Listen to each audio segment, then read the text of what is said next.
Experience mo na ba kahit anong budget mo, nauwi pa rin sa zero? Baka hindi na budget po ang problema, baka yung tiwala na po ang sarili ang kulang. Well, kung yan ang problema mo, pag-usapan natin to. Videos that will make you wealthy and debt-free.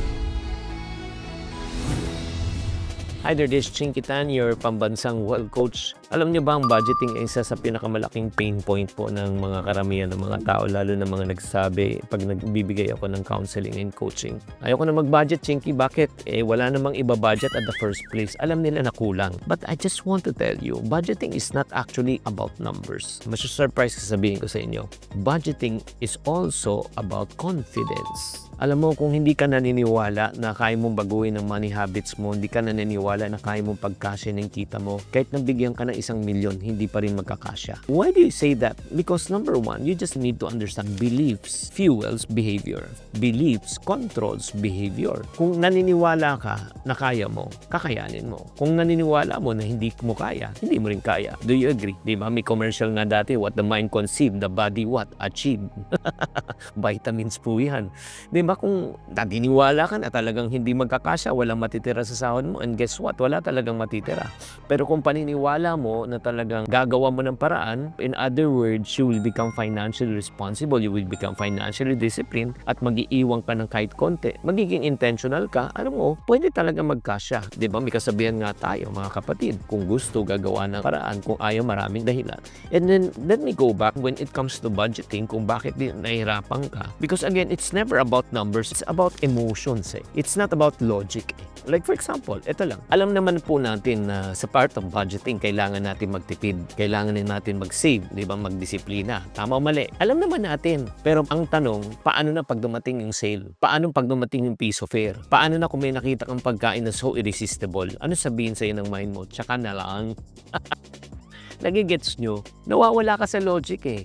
Hindi pera ang problema, kundi emosyon. Agree? Bakit ka nagiging impulsive buyer? Bakit ka guilty? Pagka ikaw'y kumain, pagkatapos, ba't ka hindi nakakaipon? It's never about the lack of money, it's the lack of discipline. Bato-bato sa langit. Ito yung dapat tanungin natin eh. Ano ba talagang dapat nating gawin para talaga magbago? Alam mo, ito lang ha, ang pagbabago ay hindi nag-uumpisa sa labas. Ang pagbabago ay nagsisimula sa loob. Change doesn't start from the outside, but change starts from the inside. Bago mong gastusin ang gusto mo, baguhin mo muna ang paniniwala mo. Your way of thinking will dictate your way of living. Wrong way of thinking, wrong way of living. Right way of thinking, right way of living. Does it make sense? If it makes sense, type makes sense in the comment section. Kaya ang gusto ko i-challenge right now ang paniniwala mo. Naniniwala ka ba na normal ang utang? Pag sinabi mong normal, wala talagang tayo magagawa. You would accept na magkakautang ka. Pero there's another way of thinking. Dapat sabihin natin, I deserve to be utang-free. Pwede ako maging utang-free. Hindi lahat ng tao ay may utang. At kung may utang sila, hindi masamang utang, mabuting utang na nagpapakita po sa kanila. Or ano man yung mindset mo? Ako, hindi ko kaya talagang mag-manage ng pera. Or pwede mong sabihin, I am capable of managing my money well because ako ay nag-aral, ako ay natuto, ako ay may disiplina. Or sasabihin mo na lang, pwede mo tanggapin sa mindset mo, sinasabi mo, ganun talaga ang buhay na talagang lahat ng tao ay may problema sa pera. Or pwede mo ring sabihin right now and challenge yourself na sabihin mo, I am worthy of financial peace. Deserve ko to na hindi lang mag-enjoy sa buhay. Deserve ko na magkaroon ng kapayapaan pagdating sa pera. Nakigets nyo? So, let me end with this, mga kapatid. Budget, again, it's never about numbers. It's never only about money. But budget is an act of self-respect. Kung nire-respeto mo yung sarili mo, mahal mo yung pamilya mo, gusto mo talagang magkaroon ng financial freedom and magkaroon ng financial peace, ang gagawin mo, magdidisiplina ka. Ang gagawin mo, magsasakripisyo ka. Ang gagawin mo, magiging responsable ka. Again, my friends, masakit man tanggapin pero kailangan mag-real talk po tayo. Budgeting is self-love. Alagaan mo muna ang sarili mo because if you take good care of the younger you, the older you will already be financially free.